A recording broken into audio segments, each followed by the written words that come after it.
Hey class, um, welcome to Unit 3. I'm coming to you all from work, hence my scrubs and my lanyard.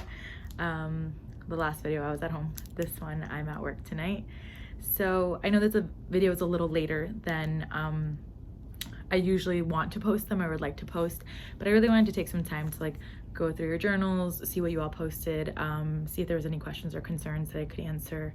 And I will also answer them individually as I'm grading. I'll give you responses and feedback, but also sometimes I like having more general things to refer to in this video because you all see it and you all will have answers to questions that can be answered sometimes as well.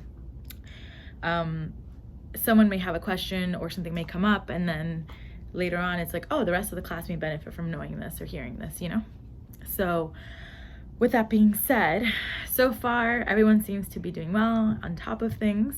I know from some of your journals, a lot of you have been taking a big course load. Some of you are balancing a lot. Others of you are kind of exploring. This is a first class for you to explore what kind of counseling career you want to go in. So it's exciting to see that everyone in this class is in a different place, but everyone has the common goal of wanting to learn more about the counseling field. I read that some were disappointed that you're not learning counseling theories, but to be frank with you, counseling theories is in a graduate course program. I think you can do some, in undergrad, they have some, maybe a class that you can learn about theories, but even a graduate level course on theories is not detailed enough because there's a lot of depth to them. There's so many different things about them, but also counseling theories is part of counseling, right? Because there's other nuances and other things. So taking an undergrad course in counseling theories may not help you work with people right away. So don't be too disappointed that you're in a course that will teach you about different counseling professions, right?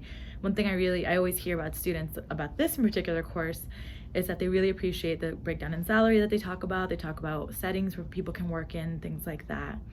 Remember that this book is not all-encompassing. This class is not all-encompassing. Some of you have asked me about specific careers and if they can be done with certain degrees. And for example, I think there was a question about eating disorders and so eating disorder therapist is not something that we would talk about here because that would fall under a mental health therapist, or that would just fall under a counselor, right? So the population you want to work with is one thing, but also the name or the degree or the field that you're going into, right? So how do I explain this? Because I think this is getting a little confusing even as I'm talking. We have clinical mental health counselors, we have addiction counselors, we have rehabilitation counselors, career counselors. So the term counselor, right, or therapist is very broad, and then there are specific tracks that each one will go under. But then when you think about mental health, that's a very broad one. So within mental health, we think of mental health diagnosis, we think of things like an eating disorder, we think of things like schizophrenia, bipolar disorder, psychosis, and then even within mental health counseling, addictions is still a part of that. And then yet there are addictions counselors. So addictions counselors would not be working with, they could be working with someone who has a mental health diagnosis, right? Because there's something called dual diagnosis. So many times research and even in the field, we see that people who have substance use issues often have a dual diagnosis of a mental health issue as well. And they use substances to self-medicate, to cope, to manage, to deal with some of their symptoms, some of their traumas, things like that.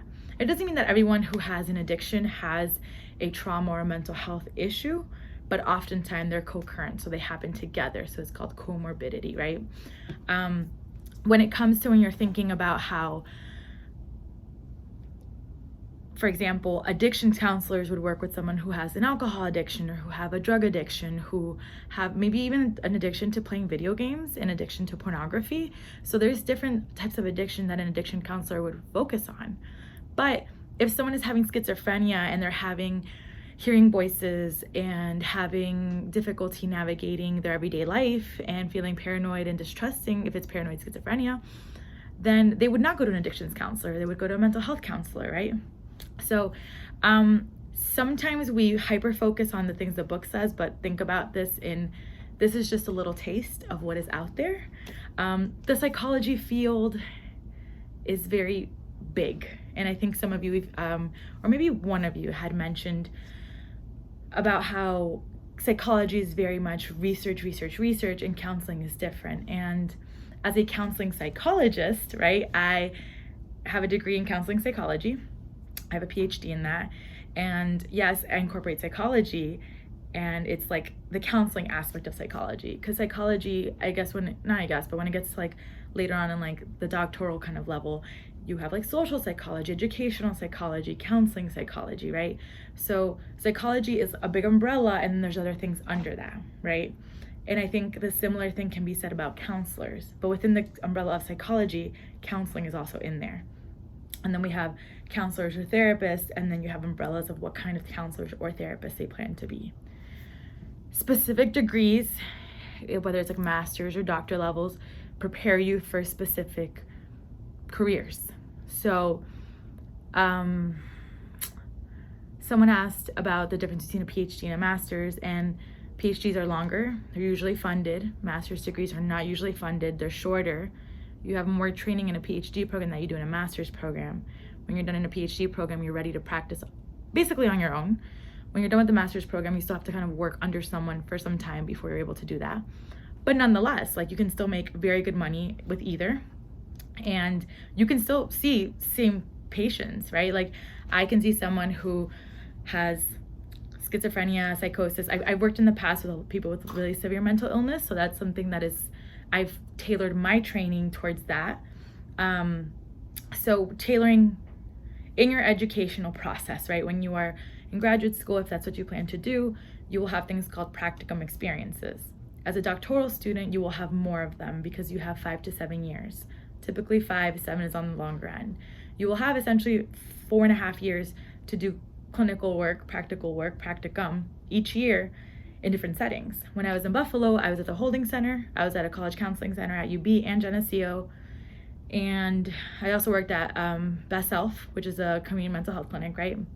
So all those experiences were different, and they also prepared me to do the work that I'm doing now. But then when I was on internship, I was in California at a community mental health clinic with people with severe mental illness. And then in Miami, I was at a hospital where I was working with people who came into the hospital with medical conditions, but also had mental health issues. So I would go to medical floors and see them. And now I work in an emergency room as a psychologist, right? So this whole journey that I've had has led me to this point where I'm at. But it wasn't linear. It wasn't like one straight line. And I had to kind of bop around to see what I wanted to work with. I thought I wanted to be a forensic psychologist. I thought I wanted to work in jails. And then I was at a holding center for 2 years at the Erie County Holding Center, and I realized this was not what I wanted. But in California, I worked with people who were in a diversion program so they wouldn't go to jail and get assistance in therapy and counseling. So there's aspects of things that I do like, but there's other aspects that I don't, but you don't know if you like it or you don't unless you try. So that's all to say is that sometimes we're looking for answers that are very clear cut, but this process of finding our journey and what career we want to pursue and where we're going to land and what's going to work for us, it may not be so linear, and that's okay. So it's trusting in the process, trusting in ourselves, and not getting too kind of scared, right? Like, oh, I don't know my answers. I don't know if this is right. Another person in a journal asked, like, how did I know that this is the right move for me? Like, I love what I do. I love my job. But not until I got into grad school, maybe like my second year in, was I like, okay, like I'm in the right place. So sometimes it's a leap of faith, right?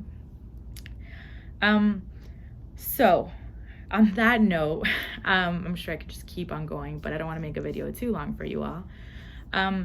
So Unit 3 is going to be focusing on counseling and vocations.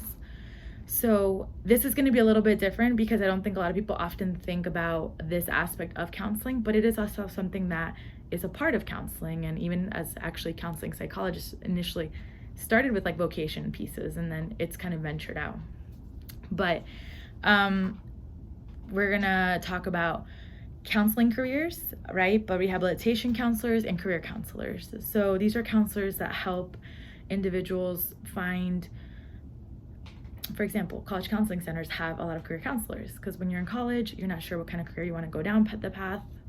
You sometimes start off as gen eds and don't know what degree you want to get, so you kind of start exploring things. So career counselors really help with kind of with doing different assessments and talking with you, kind of really seeing what is it that's going to help you. What is it going to fit within your interests? What's going to fit within, what you want to do when you finish school. So really, it's really like almost like an interest inventory that they will do. There's different, the Myers-Briggs typology one, they use that kind of stuff too. Like there's just different programs, different assessments, in addition to like, speaking with someone, the clinical part of it, that really goes into helping someone find like that niche for them. And sometimes it's not like magic, right? Of like, oh, this is what's going to work for you, but it's even having a conversation and really finding where that person's passion is and kind of thinking about different options that can align in those passions, right? Those values. Because we all have values. We all have things that are important to us. So how do we find a career that we can live up to those values, those things that we want to continue to embody, right? So for me, helping people is a really big part of it, helping marginalized folks, helping people in my community. So like I looked for a career in that kind of aspect, and also did different trainings and experiences in those places so that I could find where I could kind of find a niche. So some semesters I have people who are really interested in this and some people not so much. I think most of you have expressed like more interest in being like mental health counselors or things like that, or even nurses. And so maybe this may not be as interesting. Maybe it'll be super interesting. Who knows? But it's also a way for you to think that counselors and therapists, like there's so much versatility that can be done within the field and with the degrees. I know that this says intro to the counseling profession, but oftentimes like we don't talk about social work. Like social work degrees, social workers can also do mental health therapy, right? And social workers can also work in different settings. But we're focusing on counseling and it's CEP. It's not the school of social work, it's a school of education that this program is being offered, or this class is being offered through. But just keeping in mind that not just like, oh, I need to be this there, I need to get this degree and this thing, because this is the only thing I can do. Like degrees will have a lot of different names, but there's a lot of different things you can do with it. So to get to the meat and potatoes, I guess, to talk about this semester, or not the semester, oh my goodness. It's a little late here, so I'm a little bit scattered. For Unit 3, we have, you're gonna read the chapters, right? It's gonna be Chapter 4 and Chapter 11. You're gonna watch The Art of Rehabilitation Counseling. You're going to watch another video of a woman named Eleanor Logden, The Voices in My Head. You're going to read 2 different articles, and then you're gonna do Unit 3 assignment. Journal reflection number 2, which the title is, as I will tell you right now, as we are considering our topic for our advocacy paper, let's be sure that we know what it means by advocacy and what that looks like. When you hear the term advocacy, what comes to mind and how can you advocate for others? Okay, that's the Journal 2 prompt that you will be responding for Journal 2. And then you're going to put in a discussion post your topic of advocacy. The topic of advocacy paper will go into your discussion board. You don't have to change it if someone else has posted the same thing. I'm totally fine if more than one person has the same topic. You're just not gonna have the same papers, right? Because if you do, that's plagiarism. So really thinking about, for this topic in this paper, there was one student who asked for me to go into more detail in the video, so that was also one of the reasons I was delayed on this, because I really wanted to give you all ample time to understand what the advocacy paper is and what I'm looking for. So if you haven't looked at this already, there is this form, this paper that is under, I think it's papers, if you go into UB Learns, where you actually submit the advocacy paper, this is there. So it's the instructions for it. So the advocacy paper, I want you to choose a focus that you feel strongly about, and whether it's a challenge that a certain group or population face, and how as a profession can we serve to be an advocate for this population. So I know that can sound really confusing, so really if there's things that you're not clear of, like, please email me, reach out to me. Don't wait until the last minute. Do not wait. until the paper is due. Do not wait until that weekend. I work on weekends too, not all the time, not every weekend, every other weekend, but if I'm working that weekend, I'm not able to be on my computer because I have to go see patients in the ER. So you're gonna need to reach out with enough time. So some of you who have some time management issues, which you've shared with me and are working on it, that is awesome. So this is one way to exercise those skills that you've learned, right? So anyways, the paper is a 4-page paper. And it's going to be an advocacy paper, as I mentioned, on a specific group served by individuals within the helping field, or the helping profession. You should choose an advocacy focus that you feel strongly about and complete a paper that sensitizes the reader to the challenges faced by the group. So sensitizes the reader is really exposes them, gives them an understanding about this group, right? So I'm going to tell you right now, the helping profession can literally help anybody.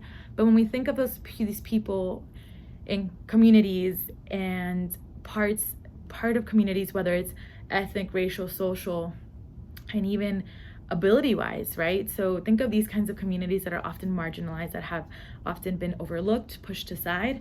These communities oftentimes need more advocacy because they're not getting it as much, right?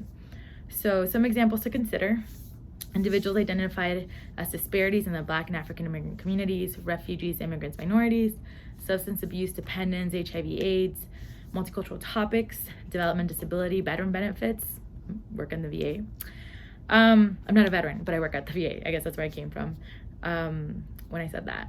But all of your papers should have an introduction and review of relevant literature, okay? So this can simply be literature that builds your argument on the identified group and challenges. Explain why this population is in need of advocacy, right? So it can feel overwhelming and confusing, but think of a population that has a bigger need, a need that you think is important. In your relevant literature review, you're going to basically build a case for that, right?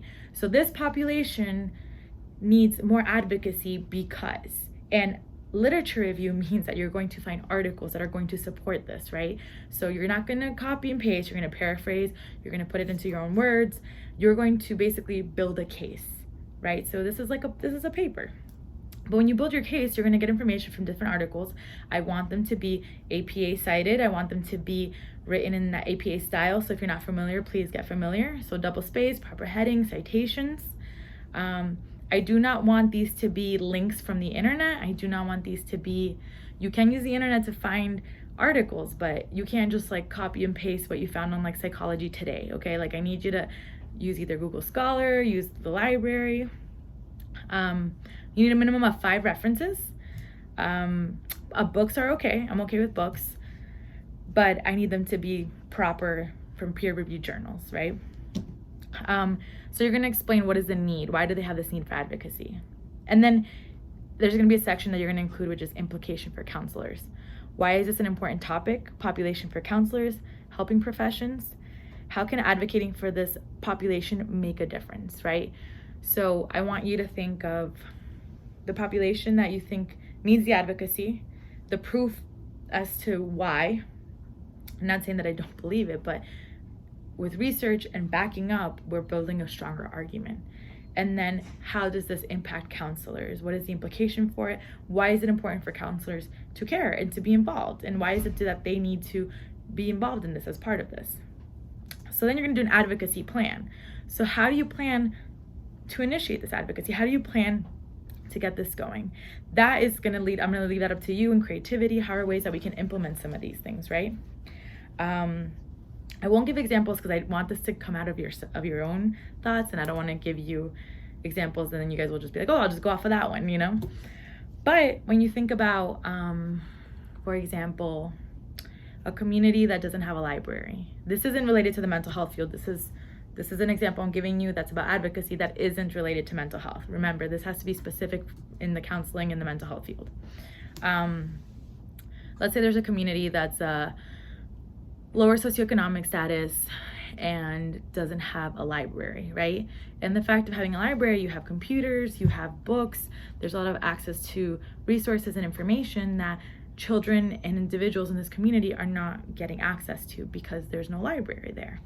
So in that case, for me, the implication would be that as people of the community, we should be making sure that individuals have access to this. So what's the advocacy plan? So maybe part of the plan is a bus that shuttles people to a library nearby. They can actually go use those resources. Or a mobile library that they bring to a certain place that they set up in a trailer where people can access books and computers, and like that's an advocacy plan. So that's expected in advocacy plan. So please give it thought. It's a 4-page paper, so it's not that much when you break it up in sections, but be thorough, check your spelling, grammar, spell check, please. I know that this is an online class, but in our discussion boards and everything else, treat it like we're all professionals, because we're not going to use slang, we're not going to use LOL, we're not going to put smileys, we're not going to give 2-word sentences. No, I need full sentences, I need thorough stuff, because college is a way to prepare you for the real world, right? Like when I'm doing my evaluations and my papers for patients, like I can't just like put a bunch of slang in there. Like I have a psychiatrist reading one of my notes and it would be awful because he wouldn't have no idea what I'm talking about and he couldn't prescribe proper medication, right? So part of it is how to effectively communicate. Then there's a conclusion and references, right? So the paper is going to be graded on 60 points. Writing will be 20. APA format is 20. If you're not familiar with APA formatting, please Google it. UB Learns, I'm sure, has some stuff on, or not UB Learns, but I think the library. There's also a writing center on campus. If you are on campus, if you're not sure, you're if you're having struggles or struggling with writing or things like that, you can always go to them. So that's the advocacy paper. The advocacy paper is not going to be due until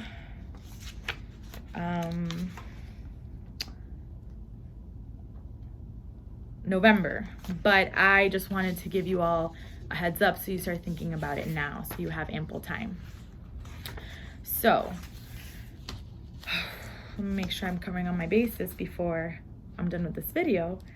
But yes, so remember that this course, like I said, it's not all encompassing, so there's going to be career choices and things that you guys are interested in, that you all are interested in, but it might not show up in the chapter that you're reading. Google, search, look online, look at, interested careers. There's a few things, like ONET is one of those good ones that can, like, it's a website that will often like show you like different careers and markets and the trajectory of that. But always feel free to email me and call me. Email me, we can do a phone call or we can do a video chat and we can talk about these things. I think 2 semesters ago, I did a Zoom session with students about graduate school and things to know, things they were interested in. So if more than one of you are interested in maybe having a Zoom session, talking about college, oh my gosh, we're all in college, right? Or you all are, talking about graduate school and want like more information on like what to do how to get there, what degree to pursue, what interests you may have.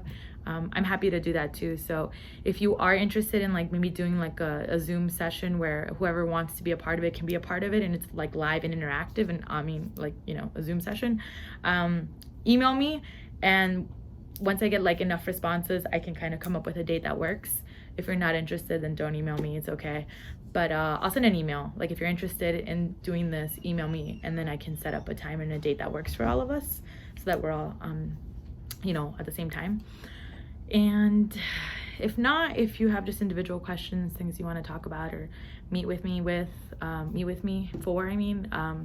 me and we can schedule something. My schedule's very different because I work nights and I work weekends, so I'm not as readily available in some ways than some others.